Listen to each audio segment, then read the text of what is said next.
Forest, outside of town, 10:45 p.m. The body was found missing most of its organs. Its stomach looked like it was torn completely out. The throat was slashed, probably the initial killing move before moving on to the stomach. His face was cut a lot too, and anything he had in his pockets are gone. We're going to have a hard time with this one at the morgue, I'm afraid. Reported Jimmy Smith, his face still pale from the sight of the murder scene he had responded to. Thanks, Jim. That's enough for now. If they find anything, though, let me know, alright? I say before taking a drag from my cigarette and reaching into my pocket to pull out my billfold. I open it and give him a 20. Now, go get a drink, try and forget what this place looked like, and don't worry. One of us will catch this guy, yeah? Jimmy nods and takes the 20, but he's not responding anymore.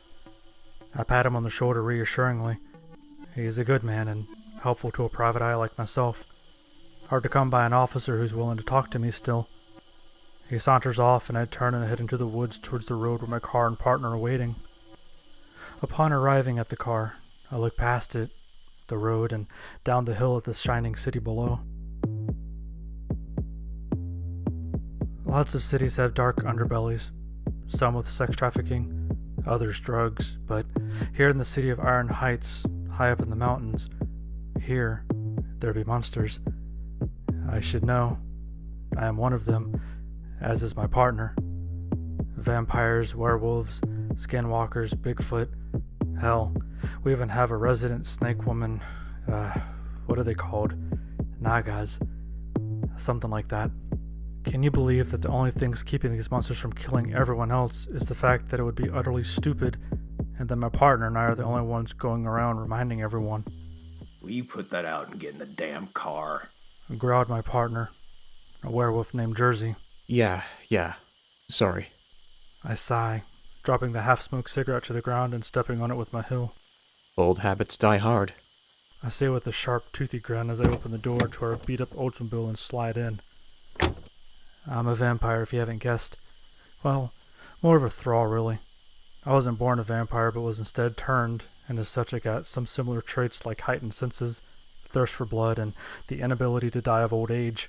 Without the powers of heightened physical capabilities, hypnotic eyes, and the like. That's always your excuse. He pauses to start the car and swing us around, heading towards downtown. Anyway, what do we have? I flip open my notepad. One body. Male. Cuts, tears, and bites. Missing organs, throat split, and stomach torn open. Fuck, that's brutal. So what are you thinking? Werewolf? It could be anything. I say with a shrug. But the missing organs make me think skinwalkers. Great. What? Don't what me, Nathan. You know what. Hey, they like you more than they like me.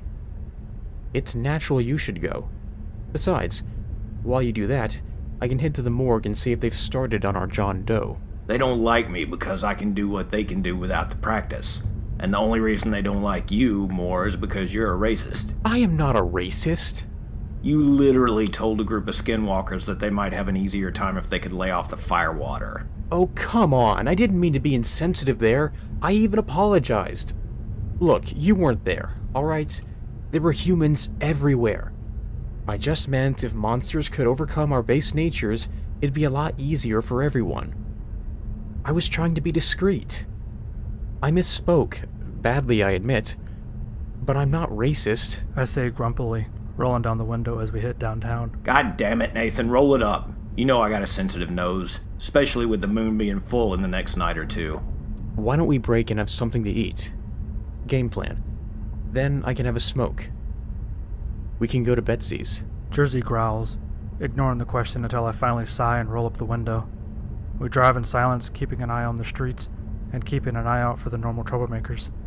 I do notice that Jersey is making his way to his favorite diner, even if it was in a roundabout fashion, going up a few too many blocks before turning and the like.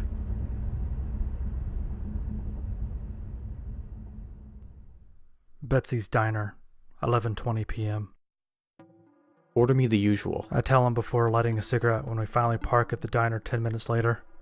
He was on his way inside but stops and looks at me with a confused look on his face.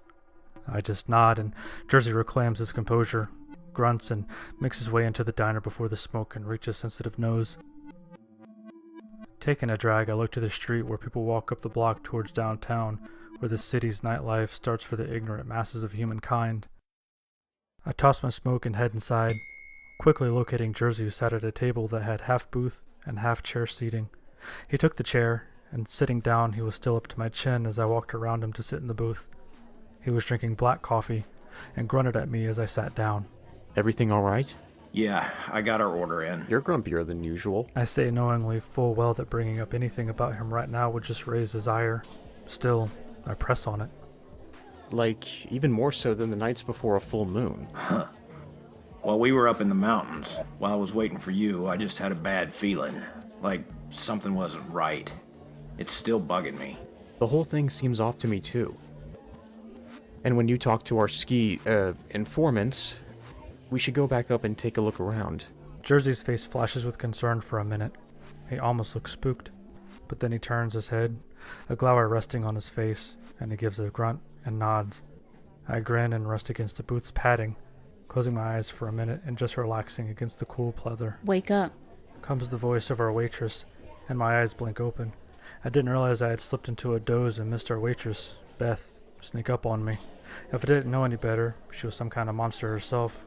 The older woman, around 60 or so, was the most stealthy creature I knew, even when I was fully aware.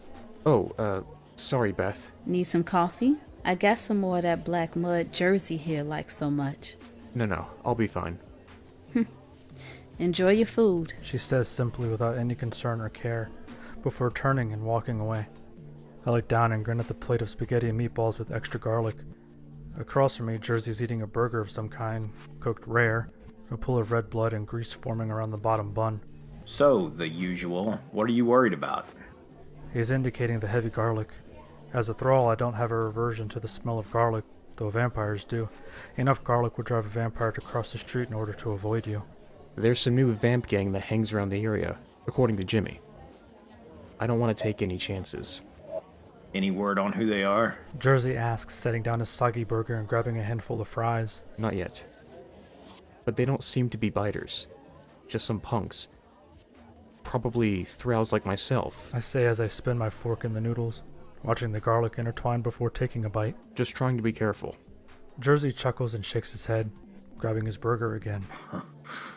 Sometimes I think you do all this shit on purpose just to piss me off, man. Maybe that's just a bonus. We eat our food in relative silence after that, and afterwards Jersey drops me off a few blocks from the medical examiner's office where the body is being held.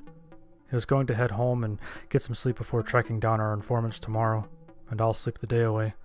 By the time we meet up again, we'll be that much closer to the person who did this. I light a smoke and begin walking down the road of closed businesses. I notice the streetlights have been busted. A bad sign. Some laughter from a block or two up catches my attention, and the sounds of a struggle. I sigh out a torrent of smoke and drop my cigarette on the pavement. It was going to be a long rest of the night.